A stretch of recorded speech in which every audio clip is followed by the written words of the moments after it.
En este canal hemos hablado de que la identidad es un todo, es algo complejo que abarca muchísimas cosas. No es solo un aspecto de ti, no solo es tu intelecto, no solo es tu fe, no solo es tu esperanza o tus emociones, no solo es la persona a la que amas, no solo es la cosa a la que te dedicas, tu identidad es ese todo. Entonces, en general en este canal lo que se promueve es una identidad bastante completa, ¿no? O sea, no solamente lo emocional, no solamente lo racional, ¿no? En épocas oscuras de lo que se habla, cuando estamos en una época oscura, lo que ocurre es que todas las partes de lo que significa ser un ser humano, todos los arquetipos humanos, quedan fragmentados, ¿no? Por ejemplo, queda la inteligencia por un lado, la emoción por otro, la diversión por un lado, el trabajo por el otro, el aprendizaje por un lado, ¿no? El disfrute por el otro, queda todo fragmentado, dividido de tal manera que evitan que pueda existir ese humano integral, que es básicamente lo que estamos pasando. En una edad oscura de la humanidad, nosotros tenemos una fragmentación del humano. Entonces, ¿a qué estamos aspirando en una época luminosa? Pues que todos estos fragmentos formen un uno, o sea que la emocionalidad, la inteligencia, todo eso se logre estructurar en una sola cosa y logre tener un intercambio. Cuando nosotros, por ejemplo, vemos una obra de arte que nos conmueve, lo que nos conmueve es el nivel de interacción entre la inteligencia, la técnica, la razón, la emocionalidad, el sentir, la pasión. Lo vemos tan coordinado, tan perfectamente llevado a cabo, que nos lleva a esa emoción de trascendencia, de que, wow, estamos llegando a un nivel más allá. Es algo que nos invita, ¿no?, a desarrollarnos completamente cuando vemos una obra de arte hermosa. Por eso nos conmueve tanto. Estamos viendo justamente esa integración entre muchas cosas. En esta fragmentación nos sentimos mal y luego nos preguntamos por qué sentimos depresión, por qué sentimos ansiedad, porque no estamos integrando lo que significa ser un ser humano, no estamos integrando nuestra razón con nuestra emoción. Por ejemplo, actualmente se habla de un triunfo de la estupidez, ¿no? Un triunfo de el anti-intelectualismo. Nos estamos yendo bastante a la emoción y por otro lado los académicos están en una especie de torre, ¿no?, de marfil. Pero ¿qué tanto de eso se puede compartir? ¿Cuántos filósofos ha habido que dejan un lenguaje tan complejo que ni siquiera los filósofos más preparados llegan a entender completamente ese lenguaje? Eso queda muy alejado de la gente común. Cuando esas ideas quedan muy alejadas de la vida práctica, de la vida humana, de la vida de la sociedad, entonces ¿qué, no? No podemos desarrollar un solo aspecto de lo que somos como humanos, debemos desarrollar todos los aspectos de lo que somos. Hay un concepto muy interesante en la alquimia, en la sabiduría ancestral, que se llama el ántropos. ¿Qué significa el ántropos? El ántropos era aquel ser que lograba integrar absolutamente todo lo que significaba ser un ser humano. ¿Por qué estaba dividido lo que significa ser un ser humano? Porque a partir de que, bueno, ya estamos hablando de esoterismo, ya estamos hablando de espiritualidad, pero todas estas claves no están para que tú las entiendas literal o para que tú científico, es que eso no lo puedes comprobar o sí lo puedes comprobar, es que no va tanto por ahí, es para que tú conceptualices eso en tu cabeza, son verdades abstractas. Bueno, entonces, ¿cómo está eso del ántropos? Digamos que tenemos varios arquetipos, el arquetipo de la madre, de la hechicera, el arquetipo del guerrero, el arquetipo del sabio, varios arquetipos.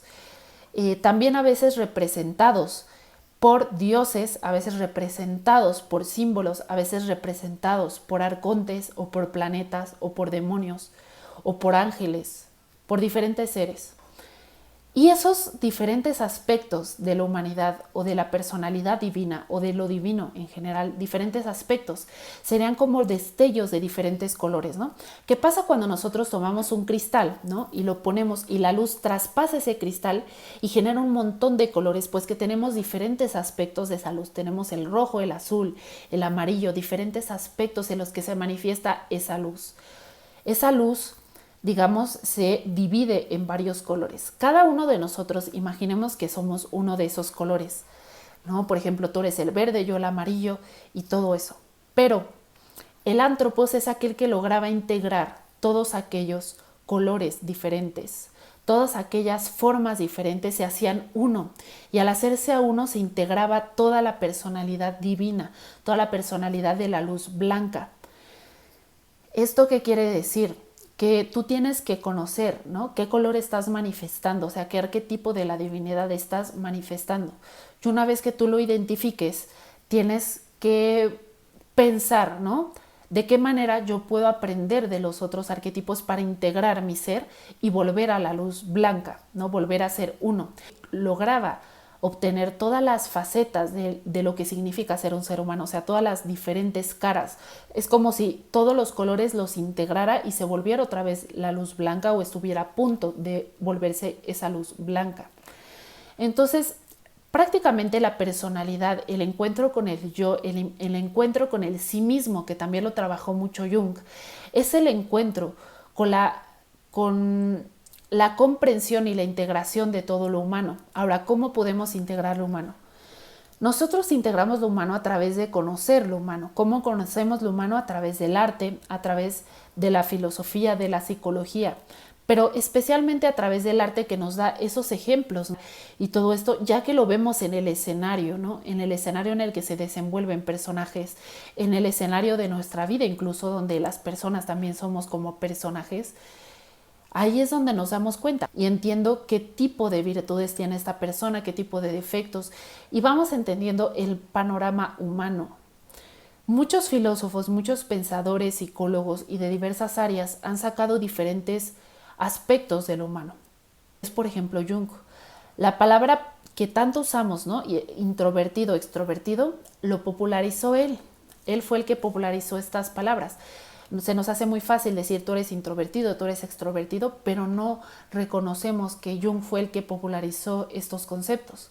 Y tampoco reconocemos que lo tenemos un poco distorsionado esta sabiduría, porque extrovertido no significa el que es más desenvuelto con los demás necesariamente.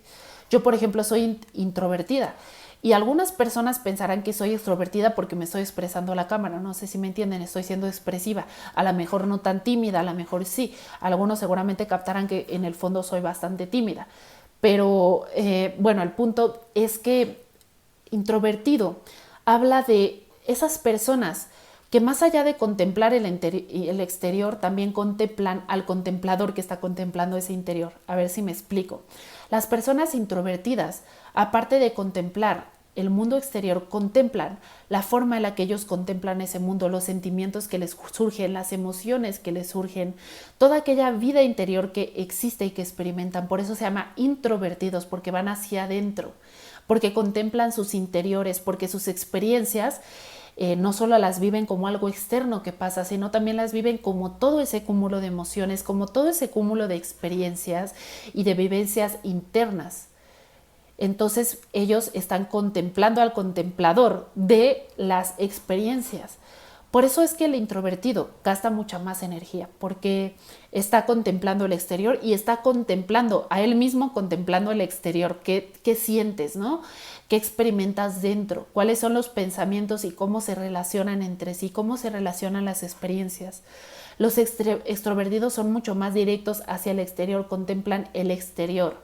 Y por eso es que muchas veces pueden tener más neutralidad al interpretar ese exterior y pueden tener menos desbalances emocionales. Por eso al introvertido llega a tener un poco más de cansancio al explorar una situación con mucho movimiento, ¿no? Puede experimentar también un poco de más ansiedad, de nerviosismo, porque se le está un poco desbalanceando, ¿no? Esa visión del mundo, porque está viendo la visión y está viendo la visión que él recoge de ese mundo. Entonces está viendo esas dos cosas al mismo tiempo, por eso se cansa más. El extrovertido está más directo y por eso es que son mejores líderes, por eso es que son mejores tomando decisiones rápidas, ¿no? Por ejemplo, el introvertido es mucho más de pensar y pensar sobre su pensamiento y pensar sobre el pensamiento del pensamiento, ¿me entiendes? Dan siempre pasos atrás, pero eso los hace grandes estrategas. El extrovertido llega a ser un gran líder, el introvertido llega a ser un gran estratega y un gran sabio, conocedor, ¿no? Entonces, por eso es que estos dos polos son tan importantes. Jung marcó estos dos polos, extroversión e introversión. Pero lo que no saben es que también hay otras categorías para conocerte a ti mismo. Esta es Los sensitivos y los intuitivos. Los sensitivos son los que están pendientes de los estímulos sensoriales como los olores, los sabores, lo que ven, las luces, el panorama, y los intuitivos están viendo más la generalidad. Unos están más pendientes del detalle, otros más pendientes del marco general, del panorama general de la situación. Otras personas están abiertas a las posibilidades, que serían los abiertos a las posibilidades, y otros serían los que están más cercanos al juicio, a juzgar, y otros que están más abiertos a las posibilidades. Ninguno es mejor que el otro. Esto para todos los haters, ¿no? Que a veces me escriben de que ¿por qué juzgas, no? Yo de hecho estoy abierta a las posibilidades dentro de mi análisis de personalidad propia, pero el juicio no es malo, es simplemente otra forma de personalidad. Las personas que tienen un alto juicio, una capacidad de juzgar muy alta, tienen una capacidad de ordenar sus movimientos bastante bien y de enfocar su atención bastante bien. Si yo digo es que no me gusta esto, no me gusta el otro, no me gusta esto por esto y esta razón, incluso critican el comportamiento de otras personas, ellos tienen más claro hacia dónde quieren ir. Mientras el que está abierto a las posibilidades va a decir, bueno, ¿y qué tal si no está mal un poco de esto? ¿Qué tal si no está mal un poco de aquello, ¿no? Entonces van a estar un poco más diluidos en el exterior. Entonces, bueno, existe un gran margen de aspectos o de polos dentro de la personalidad, pero si tú tienes uno muy marcado, el otro te va a llamar o te va a jalar como una especie de sombra que está en ti. Por eso le llamaba la personalidad sombra a aquellos polos diferentes a ti y que tenías que integrar en ti, desarrollar en ti. Por ejemplo, alguien muy introvertido va a necesitar desarrollar cualidades del extrovertido. Alguien muy extrovertido va a necesitar, al contrario, desarrollar cualidades del introvertido. Cuando nosotros hablamos de cómo tenemos una identidad sana, hablamos de cómo integramos todo lo que realmente somos, porque somos bastante amplios como seres humanos. Pero no solo falta esto, falta otro aspecto importante, la manera en la que nosotros trabajamos con lo que ya nos viene dado. Eso también es bien importante en el desarrollo de nuestra identidad. Aparte de esta parte libre de elección de yo quiero ir por este camino o por este otro, recordemos que también va a haber una parte hereditaria que viene desde nuestros ancestros. El temperamento tiene mucho que ver con el temperamento. El temperamento es aquellas emociones, cómo se estructuran dentro de nosotros en base a cómo eran nuestros ancestros. Por ejemplo, yo vengo de una familia sumamente nerviosa, sumamente sensible, ¿no? De parte de mi madre, y de parte de mi padre vengo de una familia muy pragmática y muy echada para adelante, ¿no? Con mucha voluntad. Entonces yo nací más parecida a la familia de mi madre, muy nerviosa, con mucha sensibilidad, muy artísticas, como una forma de decirlo. Estas son las cosas que nos vienen dadas, pero nosotros tenemos también una libertad para decidir qué vamos a hacer con aquello que nos viene dado. Y con esto podemos relacionar todo esto con los mitos, por ejemplo, porque los mitos, al fin y al cabo, son historias sobre nuestra psique, sobre nuestra alma. Todos los mitos que vienen que son de la antigua Grecia, de diferentes culturas, son cosas que ocurrieron en nuestra alma, que ocurren en nuestra alma y que no somos tan conscientes de. No somos conscientes de eso que ocurre. Por eso bastantes términos de psicología se obtuvieron de mitos, como lo edípico, por ejemplo, ¿no?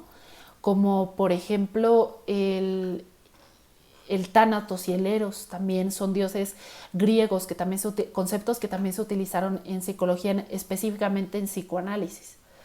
Entonces, es bien interesante, ¿no? Retomar los mitos como esa sabiduría que nos permite conocernos un poco más, porque al fin y al cabo somos la misma humanidad, ¿no? Que pisó esta tierra desde tiempos inmemorables. O sea, nosotros somos parte del primer ancestro que hubo en esta tierra, y todas esas experiencias también nos fueron heredadas. Porque de hecho hay dos corrientes en psicología evolutiva, bueno, más bien en teorías evolutivas. Una es el darwinismo y otra el neolamarquismo, ¿no? Lamarck fue el que habló de esta historia de, por ejemplo, las jirafitas, ¿no? De que estiraban su cuello para querer alcanzar las frutas y que las siguientes generaciones salían con el cuello mucho más largo por esa conducta o ese esfuerzo que habían hecho esas primeras jirafitas. Entonces, ¿de qué nos habla el neolamarquismo? Nos habla de que nuestra personalidad tiene que ver con la conducta de nuestros ancestros. Es decir, si nuestros ancestros evitaron cierta cosa o si al revés desarrollaron mucha otra cosa, se nos va a ver reflejado eso en nosotros. Pero aparte de esta cuestión ancestral, también nosotros somos un creador. O sea, somos el creador de las nuevas experiencias. Una persona que se desarrolla mucho y se desarrolla mucho en su identidad va a ser un gran creador. Independientemente a lo que traiga hereditariamente, va a poder explorar aspectos bien diferentes. Va a poder explorar sus límites. Hay una definición que me dio un amigo sobre el ego que me pareció bien interesante, que decía, el ego es continuar lo que nos viene dado o lo que hacemos por rutina o lo que hacemos por un mecanismo inconsciente. Cuando nosotros hacemos eso, estamos actuando por el ego, pero cuando nosotros hacemos las cosas conscientemente, estamos actuando desde la conciencia y no desde el ego. Es decir, el ego sería la materia bruta y la conciencia sería la libertad sobre esa materia que nosotros tenemos. Y me recordó mucho a los mitos, que era lo que quería decirles desde el inicio. En mitos antiguos se habla de gigantes, de titanes o de seres que no precisamente son los más inteligentes o los más sabios, los más racionales, pero tienen mucha relación con los elementos más brutos, con el caos, con el peso, con las piedras, ¿no?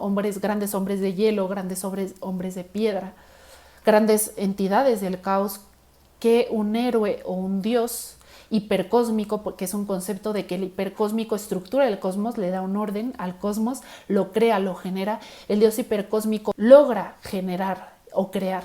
Al fin y al cabo, el crear tu identidad es un trabajo artístico, es un trabajo de modelar tu ser, como el artista que modela el barro, como el escultor que trabaja en la piedra, como el pintor que pinta en el lienzo. Eso es bien importante. Entonces es conocer esa materia con la que voy a trabajar, porque si yo no la conozco, si yo no soy muy consciente de cómo voy a trabajar yo con esa materia, no voy a poder saber cómo hacerlo.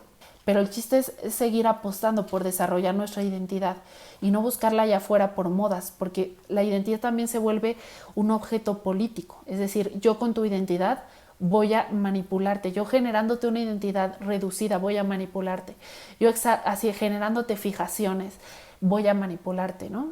Y voy a polarizar a la sociedad. Y bueno, muchas gracias por ver y los espero en el siguiente video.